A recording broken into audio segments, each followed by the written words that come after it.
एक मिनट अभी आ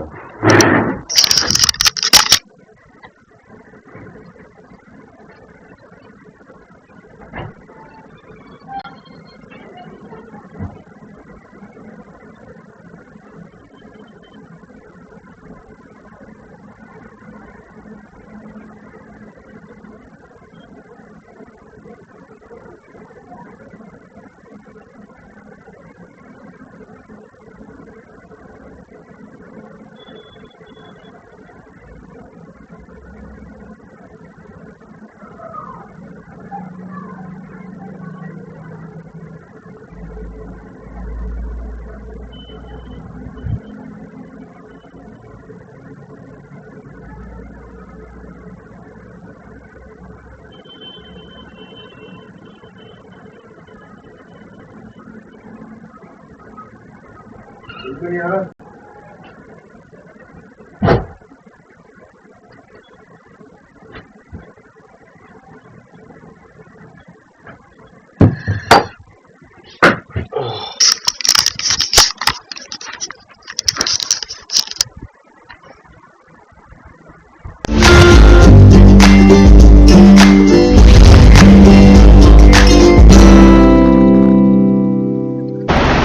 स्टूडेंट्स, देखो लास्ट क्लास हम लोगों ने मोल कंसेप्ट के अंदर क्या क्या पढ़ लिया था। एक तो laws of chemical combination discuss हमने शुरू किया था, law of conservation of mass. लेकिन उससे पहले मैंने शायद आपको परसेंटेज कॉम्पोजिशन सिखाया था।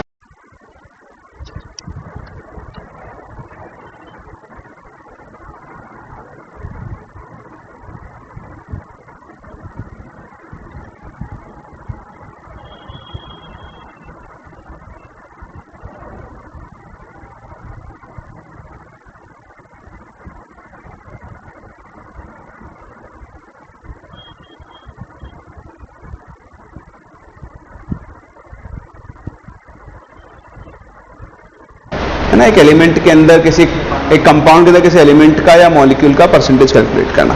चलो तो आज हम बढ़ते हैं आगे और डिस्कस करते हैं अपने सेकंड लॉ को, that is law of definite proportion.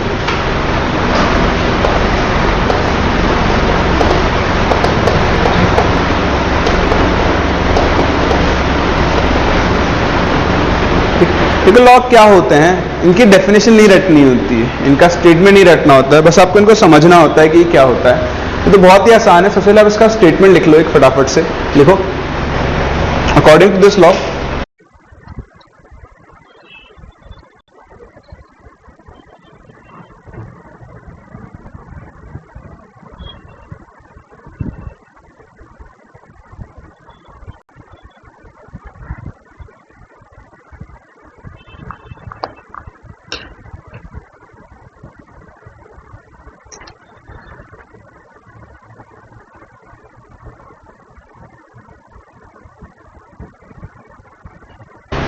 according to this law elements combine in simple ratio of their masses. According to this law elements combine in simple ratio of their masses to form compounds. In simple ratio of their masses to form compounds. And the ratio remains constant,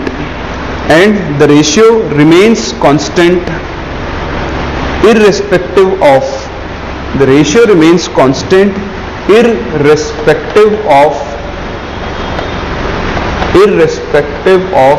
the source of preparation.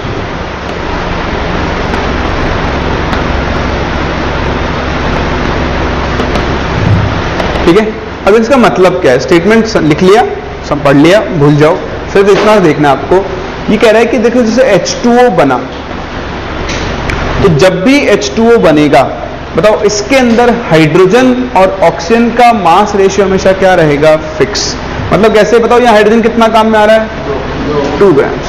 तो oxygen कितना है यहाँ पर? 16 grams है। बताओ इनके मास का ratio कितना है यहाँ पर? 1:4। तो पहली चीज ये क्या कहता है, और मैं चेक कर रहा था, आप ध्यान दे रहे हो। खैर, तो इसके अंदर H और O का मास रेशियो हमेशा कितना होगा? 1:8 होगा। बोलो होगा?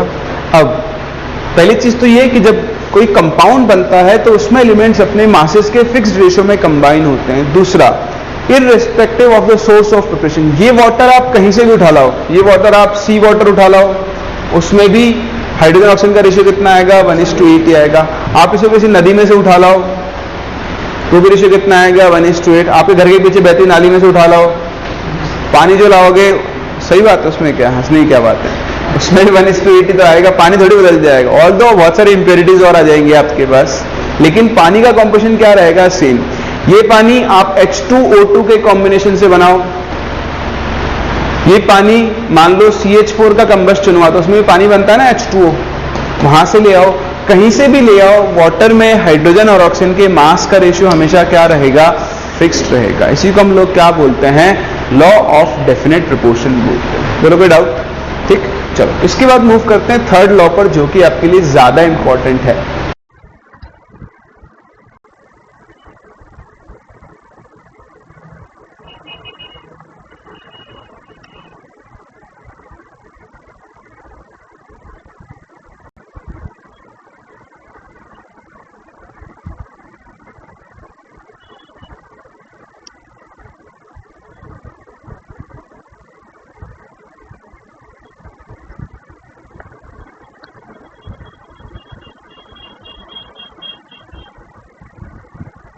आप सी वाटर उठा लाओ, उसमें भी हाइड्रोजन ऑक्सीजन का रेशियो कितना आएगा, 1:8 आएगा। आप इसे किसी नदी में से उठा लाओ तो भी रेशियो कितना आएगा, 1:8। आपके घर के पीछे बहती नाली में से उठा लाओ, पानी जो लाओगे, सही बात है, उसमें क्या हंसने की क्या बात है। एक कॉम्बिनेशन से बनाओ, ये पानी मान लो CH4 का कंबस्टन हुआ तो उसमें भी पानी बनता है ना, H2O, वहां से ले आओ, कहीं से भी ले आओ, वाटर में हाइड्रोजन और ऑक्सीजन के मास का रेशियो हमेशा क्या रहेगा, फिक्स्ड रहेगा। इसी को हम लोग क्या बोलते हैं, लॉ ऑफ डेफिनेट प्रोपोर्शन बोलते हैं। बोलो कोई डाउट? ठीक, चलो इसके बाद मूव करते हैं थर्ड लॉ पर, जो कि आपके लिए ज्यादा इंपॉर्टेंट है। This one is law of, मतलब इंपॉर्टेंट तो क्या है समझ में आना चाहिए, law of multiple proportion. Multiple proportion, तो पहले आप इसे समझें। सबसे पहली चीज, इस लॉ के एप्लीकेबल होने के लिए क्या होना चाहिए, देखो इस लॉ के एप्लीकेबल होने के लिए दो एलिमेंट्स को आपस में कंबाइन होना चाहिए और दो या दो से ज्यादा प्रोडक्ट बनने चाहिए। जैसे C और O, बताओ कौन कौन से प्रोडक्ट बनाते हैं, CO और CO। इनके बीच में law of multiple proportion applicable हो सकता है। जैसे N और O क्या बनाएंगे, NO2, NO, NO2 है ना, N2O5, N2O, N2O3, ठीक है। तो इनके ऊपर भी एप्लीकेबल हो सकता है। कोई भी हो, कोई भी दो एलिमेंट हो, जैसे सोडियम है ऑक्सीजन के साथ कंबाइन हो, एक बनाए Na2O, एक बनाए Na2O2। जैसे हाइड्रोजन है ऑक्सीजन के साथ कंबाइन होता है, एक बनाता है H2O, एक बनाता है H2O2। तो अगर दो एलिमेंट्स आपस में कंबाइन होकर दो या दो से ज्यादा, मिनिमम दो बनने चाहिए, दो से ज्यादा भी हो सकते हैं, प्रोडक्ट बना रहे हैं, तो उनके ऊपर हम क्या लगा सकते हैं, लॉ ऑफ मल्टीपल प्रोपोर्शन। बोले यहां तक कोई डाउट? अब अगली बात समझो। जैसे मैं आपके सामने एग्जांपल लूं, मान लो CO2 का ही एग्जांपल ले लेता हूं। तो ये है C+O कंबाइन होकर एक तो बना रहा है CO और एक बना रहा है CO2, ठीक। तो हम ये बोलेंगे कि ऑक्सीजन का वो मास, बताइए ऑक्सीजन कितना काम में आ रहा है, 16 ग्राम, जो कि कार्बन के फिक्स्ड मास से, फिक्स्ड मास कितना कहने का मतलब क्या है, यहां और यहां कार्बन दोनों का मास क्या होना चाहिए, फिक्स। किसी भी एक का फिक्स कर लो और दूसरे को वेरी करवा लो। समझ में आ रही बात आपको? तो देखो 16 ग्राम ऑक्सीजन यहां कितने से कंबाइन होता है, 12। बताओ यहां कितना ऑक्सीजन है, 32 ग्राम्स, वो किससे कंबाइन हो रहा है, 12। देखो कार्बन का मास फिक्स हो चुका है। तो इन दोनों कंपाउंड में ऑक्सीजन का वो मास जो कार्बन के फिक्स मास से कंबाइन होता है, वो हमेशा एक सिंपल रेशियो में होगा। बताओ यहां 12 ग्राम कार्बन से कितना ऑक्सीजन कंबाइन होता है, 16 ग्राम। बताओ यहां ऑक्सीजन से कितना कंबाइन होता है, 32 ग्राम। बताओ रेशियो कितना आएगा, 1:2। समझ में आ रहा है? तो डाउट? मैं इसको एक और फॉर्म में ले आ सकता हूं, ध्यान से देखना। अगर यहां कार्बन का मास फिक्स कर दिया आपने 12 ग्राम, यहां भी फिक्स कर दिया, तो 12 ग्राम मतलब एक कार्बन, एक ही कार्बन का मास है 12 ग्राम, यहां पर भी एक कार्बन। तो कभी भी आपको law of multiple proportion check करना हो तो आप क्या करो, एक एटम, एक के नंबर ऑफ एटम फिक्स कर दो। जैसे कार्बन के फिक्स कर दिए 1, अब ऑक्सीजन का कितना है 1, यहाँ कितना है 2, बताओ रेशियो कितना बनेगा 1:2। समझ में आ रहा है? जैसे मैं आपको एक और एग्जांपल दूं, मैं आपसे बात कर लेता हूं नाइट्रोजन के ऑक्साइड्स की, मान लो, ठीक है। इधर मैं बनाता हूं N2O, इधर मैं बनाता हूं NO, इधर मैं बनाता हूं N2O3, ठीक है। मैं बात कर रहा हूं ऑक्सीजन के मास की, लेकिन उसके लिए नाइट्रोजन का मास क्या होना चाहिए? फिक्स। बताओ क्या फिक्स है क्या? यहाँ 28 आएगा, 2 नाइट्रोजन है, यहाँ 14 आएगा, यहाँ 20 आएगा। तो आप पहले अपन क्या करते हैं, एटम से कर लेते हैं एक बार। आप क्या करो, नाइट्रोजन के सारे एटम्स को 1 कर दो। बताओ जब यहाँ नाइट्रोजन का 1 एटम होगा तो ऑक्सीजन कितना हो जाएगा? हाफ। यहाँ 1 तो 1। बताओ जब यहाँ नाइट्रोजन 1 होगा तो ऑक्सीजन कितना हो जाएगा? 3/2। सही है। अब आप ऑक्सीजन के नंबर ऑफ एटम्स का रेशियो निकालो। बताओ कितना आ रहा है? 1/2:1:3/2। क्या मैं इसको 1:2:3 लिख सकता हूं? डायरेक्ट ट्रिक, ठीक है। लेकिन अगर आप लॉजिकली करना चाहते हो तो आप लॉजिकली भी कर लेते हैं, क्या बड़ी बात थोड़ी ना लॉजिकली करना। जैसे डेफिनेशन हम लिखेंगे उसके हिसाब से, तो यहाँ कौन है? N2O। यहाँ भी फिक्स होगा आपको।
लेकिन अगर आप लॉजिकली करना चाहते हो तो आप लॉजिकली भी कर लेते हैं, क्या बड़ी बात थोड़ी ना लॉजिकली करना। जैसे डेफिनेशन हम लिखेंगे उसके हिसाब से, तो यहाँ कौन है? N2O, यहाँ कौन है? NO, और यहाँ कौन है? NO2। तो इन तीनों कंपाउंड में ऑक्सीजन का वो मास जो नाइट्रोजन के फिक्स मास से कंबाइन होगा, ऑक्सीजन का वो मास जो नाइट्रोजन के फिक्स मास से कंबाइन होगा। ये NO था NO2 था? NO था ना ये? NO, ठीक है। तो ऑक्सीजन का वो मास जो नाइट्रोजन के फिक्स मास से कंबाइन होगा। बताओ क्या नाइट्रोजन का मास फिक्स है क्या? अभी नहीं ना। तो यहां नाइट्रोजन कितना है? 28 के लिए कितना है? ये 16। बस अगर उसको 14 कर दो, बताओ 14 के लिए ऑक्सीजन कितना काम में आएगा? 8 ग्राम। सही है। बताओ यहां 14 के लिए कितना काम में आएगा? 16 ग्राम आएगा। और बताओ यहां 28 के लिए कितना है? 48। बताओ 14 ग्राम के लिए यहां कितना काम में आएगा? 24 ग्राम्स। सही है। तो ऑक्सीजन का मास यहां, ऑक्सीजन का मास यहां और ऑक्सीजन का मास यहां किसमें होना चाहिए? सिंपल रेशियो में होना चाहिए। तो देखो 8:16:24 कितना आएगा? 1:2 सेम आ रहा है। यही आ रहा था नंबर ऑफ एटम से भी। तो बस इसी को हम लोग बोलते हैं क्या? Law of multiple proportion. तो आप लिखना शुरू करें। सबसे पहले इसका statement,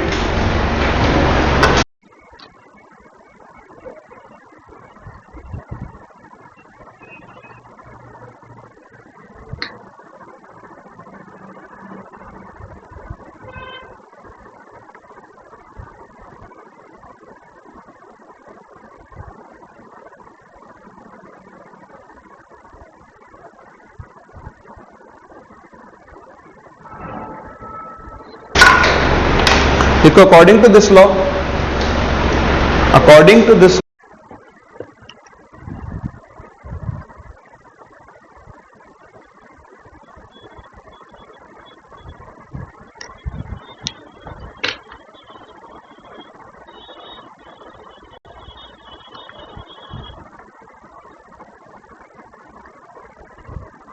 law, according to this law,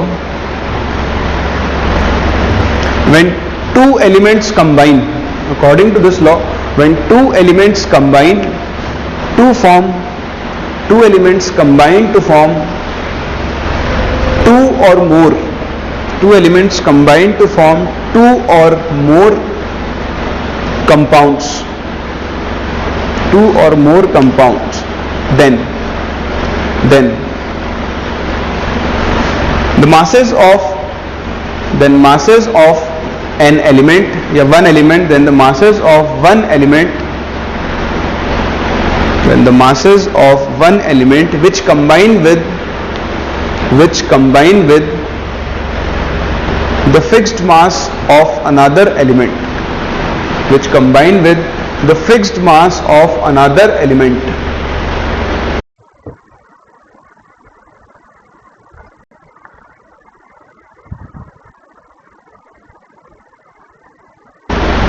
will always be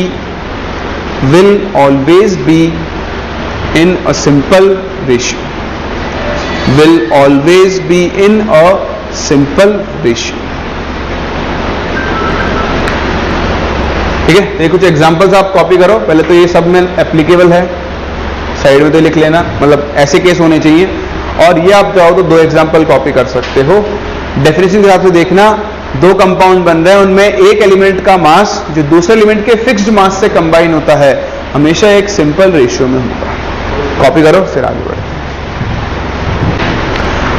फिर देखो इसको क्या पहचानना होता है, तो पहचानना बहुत ही आसान होता है। मैं आपको इसे छोटा सा एक ऐसे ही क्वेश्चन पूछूं कि आपके सामने कुछ कंपाउंड्स लिख रहा हूं मैं, बताओ उनके अंदर law of multiple proportion valid होगा या फिर नहीं होगा। ठीक है, तो मैं आप लिख रहा हूं, और इन दोनों में law of multiple proportion valid होगा या नहीं।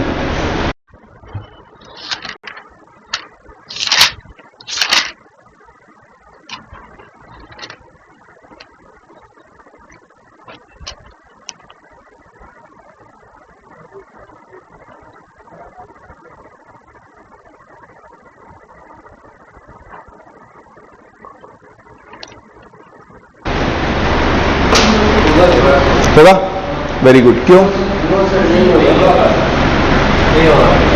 अब नहीं होगा, क्यों नहीं होगा? हाँ, इसमें क्या होना चाहिए, कंपाउंड जो हैं उनमें दोनों एलिमेंट्स क्या होने चाहिए, कॉमन। क्या कॉमन है क्या दोनों? एक कॉमन है लेकिन दूसरा कैसा है, डिफरेंट है, तो यहां पर वैलिड नहीं होगा। अच्छा बताओ,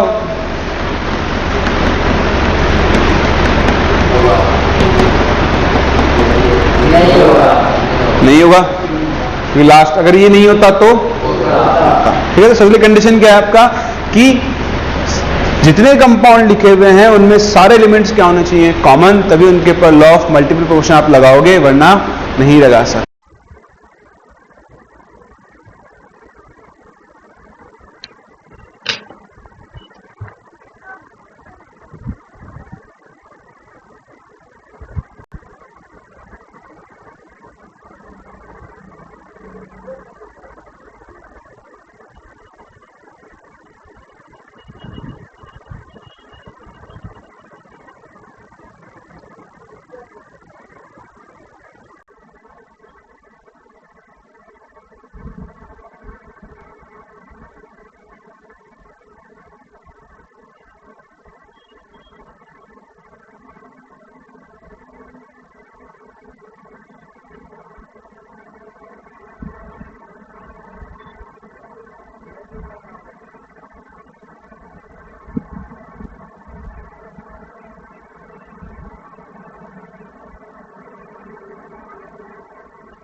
समझ में आ रहा है?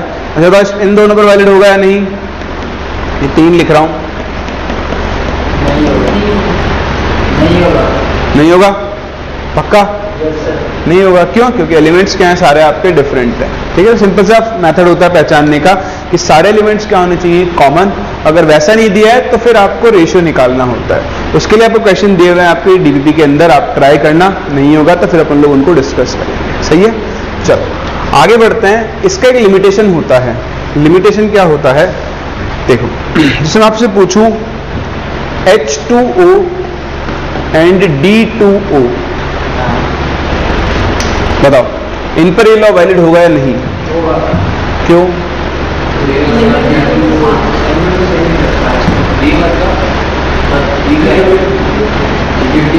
डी मतलब डॉन, डी फॉर डॉग है। हाँ, डी फॉर डॉन्की भी होता है, सही बात है। अब डी ड्यूटेरियम हो गया ना यार, कैसी बात कर रहे हो? कहाँ हो? D stands for deuterium, hydrogen का आइसोटोप होता है। हाइड्रोजन के 3 आइसोटोप होते हैं, याद है? कौन कौन से होते हैं? जिनसे पूछा जाए वही जवाब दें। हाँ, भूल गया? भूल गया तो वही होता ही नहीं इसका आइसोटोप। हाँ, कौन बताएगा?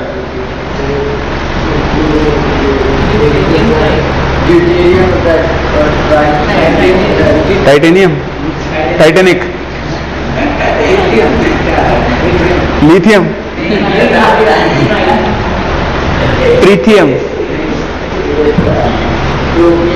ट्रोपियम।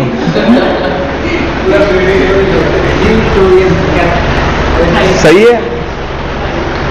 आप तो टोपियम बता रहे हो, टोपी बना रहे हो सब तो हैं। 3 आइसोटोप होते हैं, होता है 1H1। प्रोपियम नहीं बोलते, प्रोटियम बोलते हैं इसको। दूसरा होता है 1H2, इसको हम बोलते हैं ड्यूटेरियम, जिसको कैपिटल डी से डिनोट करते हैं। और तीसरा होता है ट्रीटियम, 1H3।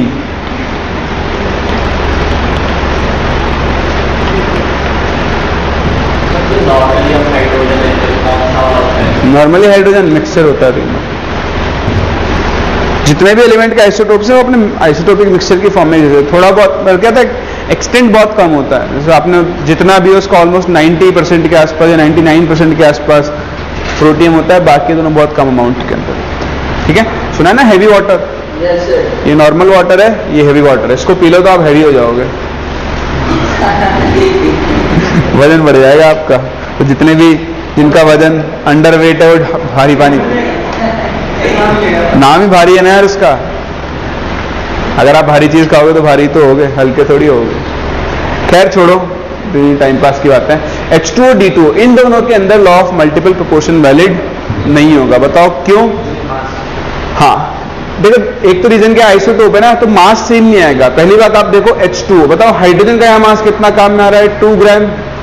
ऑक्सीजन कितना काम में आ रहा है? 16 ग्राम। सही है। ड्यूटेरियम यहाँ कितना काम में आ रहा है? 4 ग्राम। और यहाँ कितना काम में आ रहा है? 16 ग्राम। ठीक है, तो इन दोनों का मास नंबर ही क्या होता है? अलग अलग होता है। इसका होता है 1, जबकि इसका कितना होता है? 2। समझ रहे हो? तो सेम मास के लिए होना चाहिए। ऑल्दो इसको आप यहाँ कन्वर्ट कर लोगे तो यहाँ कन्वर्ट हो जाएगा, हर केस में वो कन्वर्ट नहीं होगा। तो ध्यान रखना, ये लॉ सिर्फ और सिर्फ तभी वैलिड है जब उस एलिमेंट का सेम आइसोटोप काम में लिया जाए। अगर आपने अलग अलग आइसोटोप काम में ले लिया तो फिर आपका लॉ वैलिड नहीं होगा। तो आप नोट डाल के लिखें लिमिटेशन इसकी।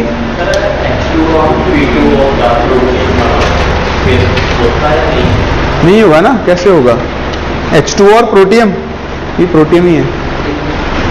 H लिखा हुआ है वो प्रोटियम ही है।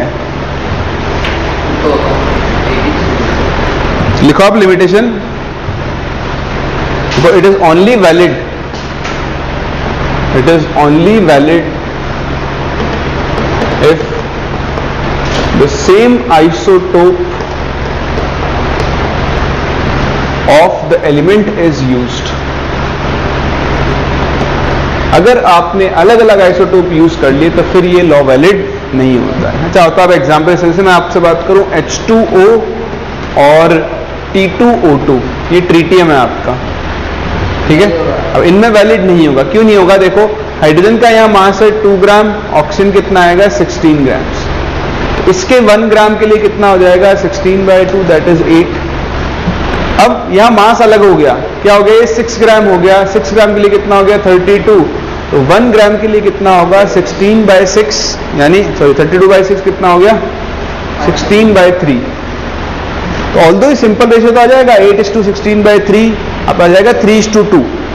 लेकिन क्या है यहां पर आपने जो आइसोटोप यूज किए वो क्या है आपके अलग अलग है। अगर सेम आइसोटोप है तभी आप इस लॉ को लगा सकते हो, अदरवाइज आपका ये लॉ एप्लीकेबल नहीं होगा। तो इसका लिमिटेशन है, इसको आप ध्यान रखें, कर सकते हो। चलो उसके बाद मूव करते हैं अगले लॉ पर जो बहुत लोगों को परेशान करता है, that is called law of reciprocal proportion. ये भी बहुत आसान है। तो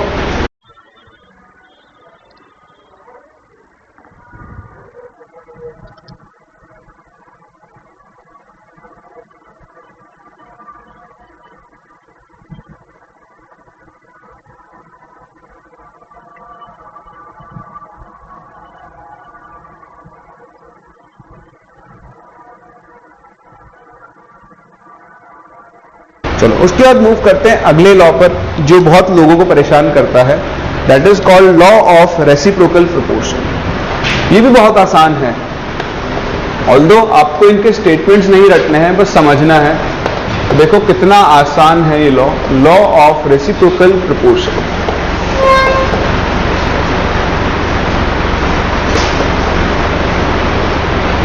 तो क्या होता है लॉ ऑफ रेसिप्रोकल प्रोपोर्शन? इसमें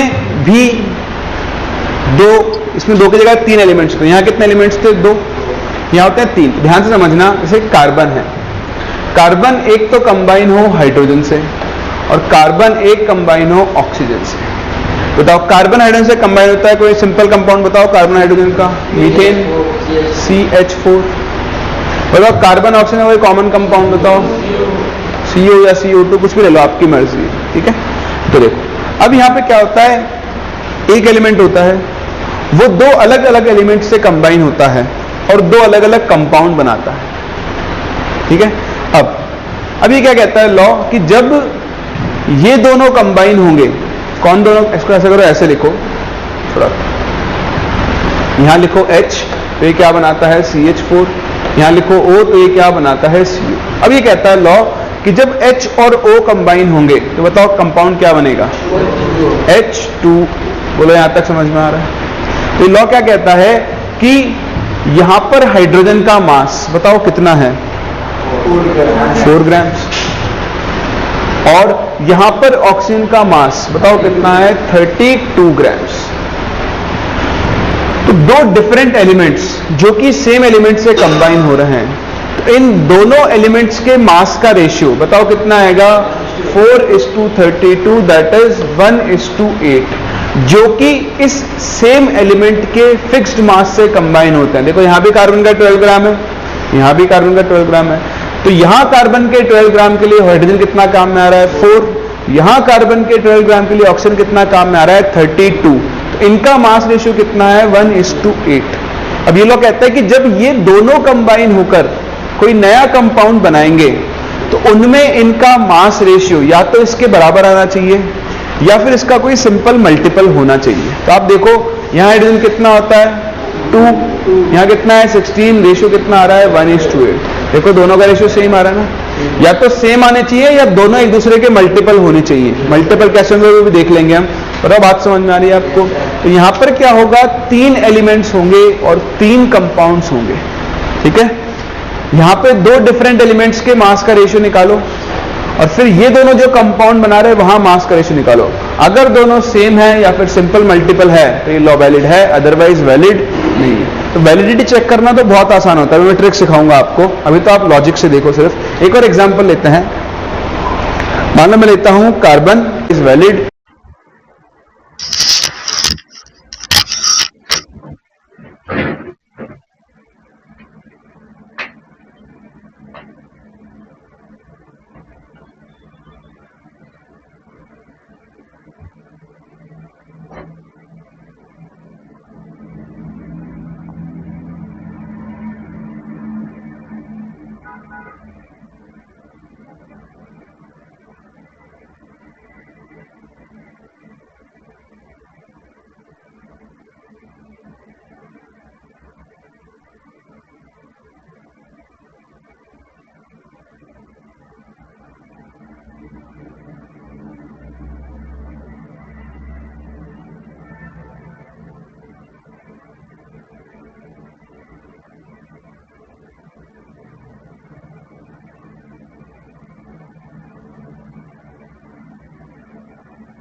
तो वैलिडिटी चेक करना तो बहुत आसान होता है, मैं ट्रिक सिखाऊंगा आपको। अभी तो आप लॉजिक से देखो सिर्फ। एक और एग्जांपल लेते हैं।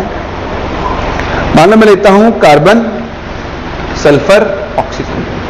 ठीक है, बताओ कार्बन सल्फर का कंपाउंड बताओ कोई। CH2 carbon disulphide. C और O का कंपाउंड बताओ। CO2। S और O का बताओ। तो आप SO2 भी ले सकते हो, SO3 भी ले सकते हो, एक ही बात है ना। मतलब अलग आंसर अलग आएंगे, पर आप प्रूव आप दोनों के लिए कर सकते हो, किसी एक के लिए प्रूव करने की जरूरत नहीं है। अब आप देखो, बताओ यहां कार्बन कितना, 12 ग्राम, यहां भी कितना है, 12 ग्राम, फिक्स है। बताओ यहां सल्फर का मास कितना आ रहा है, 64 ग्राम। 62 कहां से आ गया, और ये कितना होगा, 32 ग्राम्स। तो यहां सल्फर का मास और यहां ऑक्सीजन का मास, बताओ रेशियो निकालो कितना आ रहा है, 2:1। तो यहां पर भी सल्फर ऑक्सीजन का मास या तो 2:1 आना चाहिए, या फिर इसका कोई एक सिंपल मल्टीपल होना चाहिए। तो देखो सल्फर कितना है यहाँ, 32, ऑक्सीजन भी कितना है, 32, 1:1। बताओ क्या 2:1 1:1 का मल्टीपल है तो सही। 2:1 को 2/1 लिखोगे, 1:1 को 1/1 लिखोगे। क्या मैं 2/1 को 1/1 × 2 नहीं लिख सकता, है सिंपल मल्टीपल। समझ में आ रहा है आपको। जैसे मैं आपसे बोलूं सपोज 5/3, ठीक, और एक लिखो 1:3। देखो 5/3 1/3 का मल्टीपल है या नहीं है, 5 टाइम्स मल्टीपल है। तो बस इतना आपको देखना होता है कि दोनों रेशियो में से दोनों रेशियो एक दूसरे के क्या होने चाहिए, सिंपल मल्टीपल होने चाहिए। अगर है तो law of reciprocal proportion valid होता है, अदरवाइज वैलिड नहीं होता है। लेकिन आपको ऐसे नहीं देखना है। आपको कैसे देखना है, बहुत आसान है। देखो आप कैसे देखोगे कि लॉ वैलिड है या फिर नहीं है। तो ध्यान दो,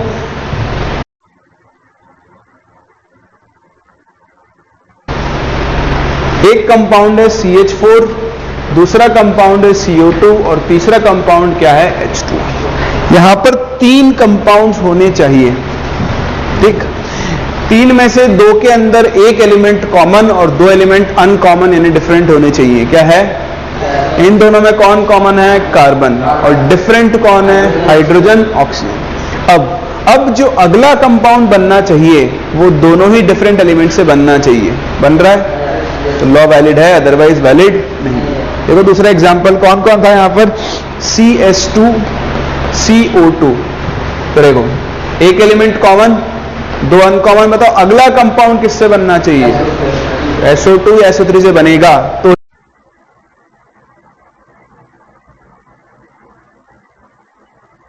लॉ वैलिड है, अदरवाइज वैलिड नहीं। समझ रहे हो। चलो तो मैं आपके सामने कुछ ऑप्शंस लिख रहा हूं, आपको बताना है इनमें से किसके ऊपर law of reciprocal proportion valid है और किसके ऊपर नहीं है।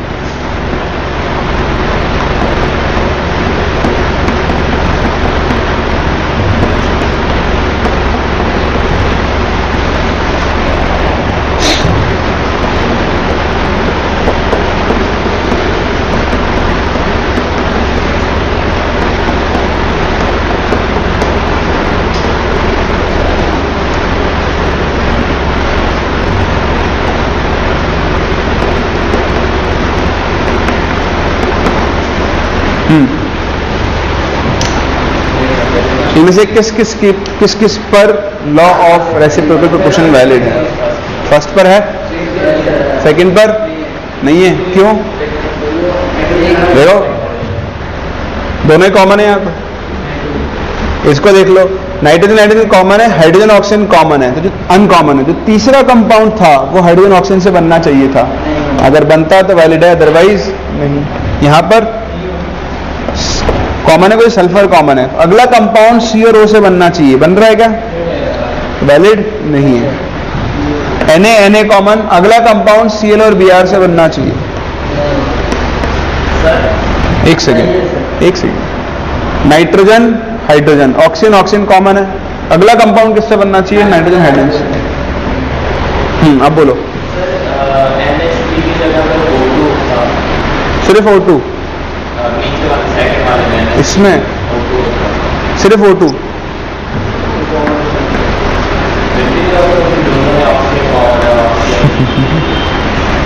लॉ क्या है? सबसे पहली चीज, एक एलिमेंट दो अलग अलग एलिमेंट से कंबाइन हो। कहां कंबाइन हो रहा है? या तो वैसे वैलिड नहीं है ना, कुछ तो नहीं कहेंगे। समझ आ रही बात आपको? यहाँ क्या लिखा हुआ था? NH3 लिखा हुआ था। चलो, इस तरह से आप पहचान सकते हो लॉ ऑफ रेसिप्रोकल प्रोपोर्शन। अब आप क्या करो, पहले स्टेटमेंट लिखो, फिर उसके बाद कॉपी करना। और स्टेटमेंट लिखते हैं, लिखना शुरू करें।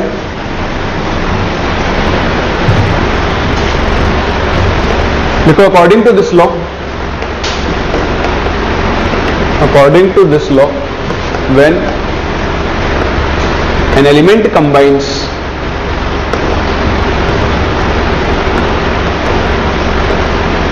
with two different elements,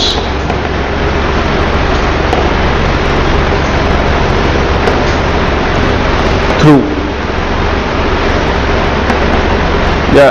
through छोड़ो, elements to form two different compounds,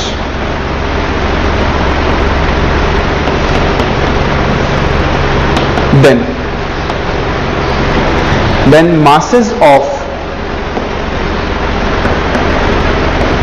the two different elements, ठीक है। डेफिनेशन रटनी नहीं है आपको, लिखो, भूल जाओ, जो मैंने समझाया सिर्फ इतना से याद रखना है। ये तो आपके प्रॉपर नोट्स मेंटेन रहे, इसलिए मैं आपको डेफिनेशन लिखवा रहा हूं। Then masses of the two different elements which combine with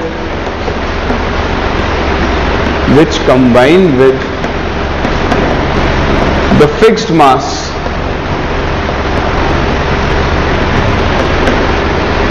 of the third element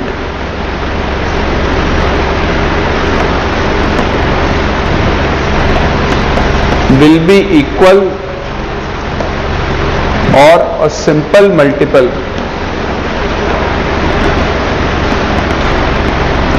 of the ratio in which the two elements combine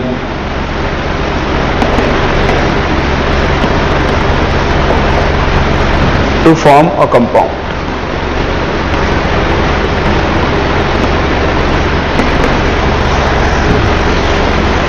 ठीक है, तो आप लैंग्वेज से अपने एग्जांपल्स को भी आराम से मैच कर सकते हो।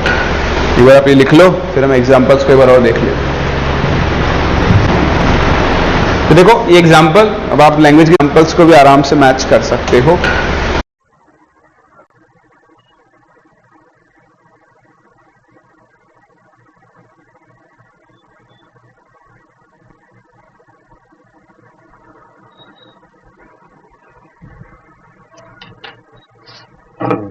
खाना खाने जा रहा हूँ, बाकी बात है, बाद में करो।